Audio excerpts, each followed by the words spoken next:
Hi, in this video I would like to show you how to reset all settings in the Philips NeoPix Prime projector.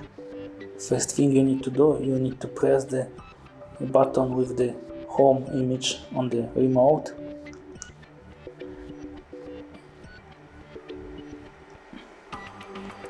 Then you should see the main menu. Go to the settings. Go down to reset all option. Go back to confirm everything and just click OK on the remote. Now we need to wait some time.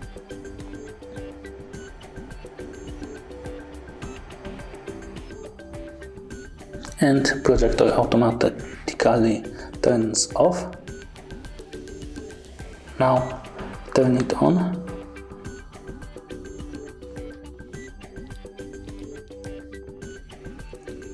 And it's all done.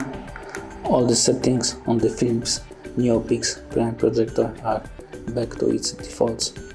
Thank you for watching. If you like this video, give us a like and subscribe to our channel.